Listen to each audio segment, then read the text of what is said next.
Hello, today we are going to be repairing a windshield chip on our Nissan Rogue.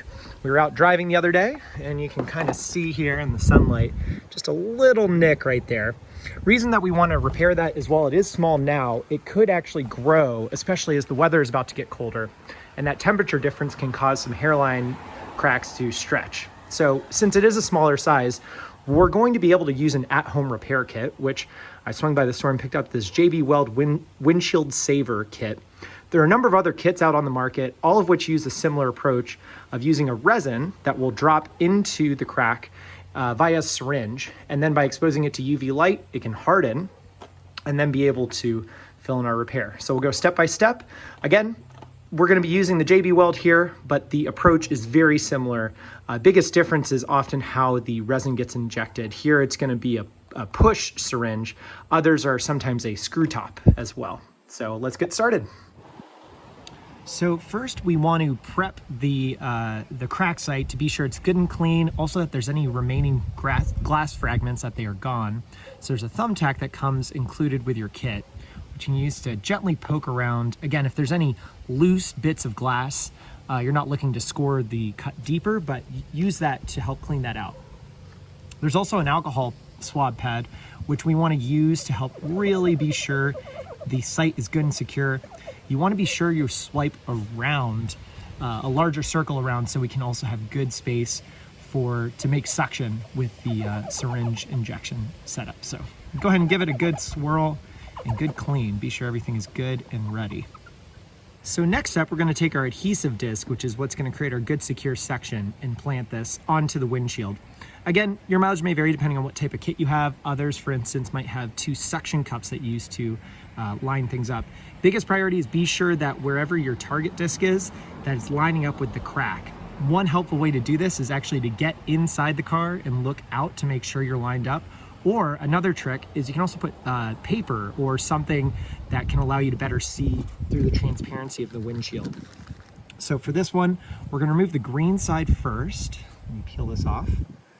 And we're going to put that right onto the windshield. Again, making sure our crack is dead middle on the bullseye. Okay, so this goes on.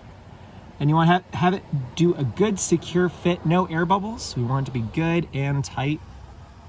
Nice secure fit. Be sure if there are any slivers of the crack that the entirety of the crack gets right in there. So we can have a good secure application. All right, and then we'll go ahead and take the other side of this off. And we'll take our base, which we'll use for our resin injection. And we put that securely right on, being sure everything lines up nice and neat. Actually, I realized I did this upside down, so, which is okay. This is a shape cut out to it, which will help us be sure everything aligns nice and neat.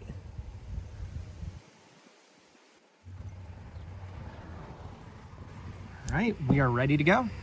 Okay, now we take our resin, which you can go ahead and take the top off of. It might have a tip that you have to cut, which I used the razor blade that came with the kit. And we put it carefully directly into the base and squeeze all of our resin right in.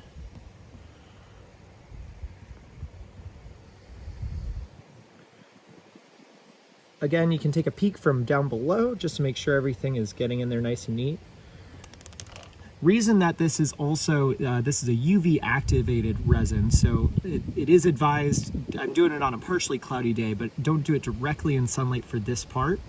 Doing it inside the garage or other things can help make sure you get good results.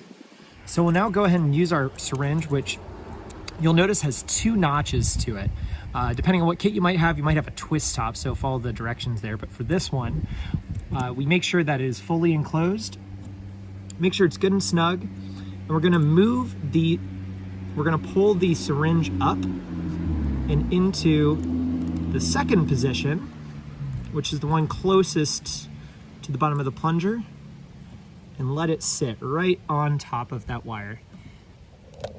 And we're gonna let that sit for 10 minutes and let the resin get nice and settled. And this is kind of fun, while we're waiting, taking a look on the inside. You can see the resin, it's setting right in there. Big reason why we had it insert the syringe and then creating a vacuum by pulling out is just to help be sure that we get good dispersion of the resin and have it fill up all the cracks. So that's partly why there's this multi-stage process where we are creating vacuum, and then eventually we will be pushing down to be sure we get full spread. So kind of fun to look on the inside as it's working. All right, with 10 minutes passed by, we're going to remove the plunger to temporarily let air flow through. And then once it's breathed a little bit, we're gonna put the syringe back in and then apply some pressure to help the resin better set in. All right, so after our temporary breather, we put our syringe back in, make sure we have a good secure fit. And then on the plunger, again, you'll see there's 2 notches here. So I'm gonna carefully remove it and then push in to apply some pressure. And then we're gonna go ahead and let that sit for an additional 10 minutes. All right, with 20 minutes passed by, we're now going to carefully remove the syringe. Big things to pay attention to are being careful to take the suction cup off as well as the full mounting bracket. And we're also gonna be using our safety razor. Actually, grab out of our bag here. We're gonna both be wiping down any remaining residue as well as using the safety razor to be careful to remove everything out.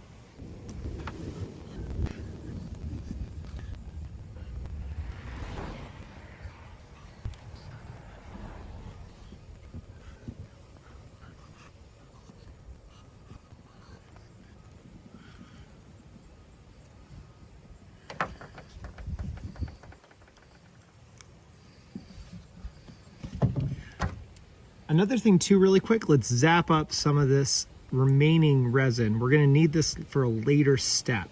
So I'm gonna carefully catch some of the resin here so we can use that for our final step.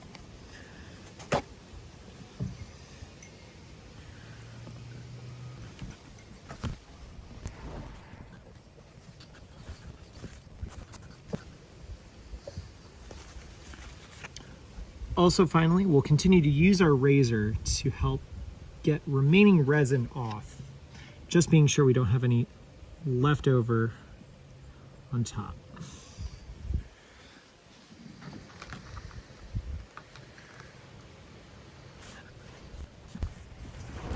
Okay, and now for our final step, we're going to quickly take some of that remaining resin that we zapped up, as well as the yellow, let me grab the yellow, as well as our yellow strip. And what I'm going to do is carefully locate the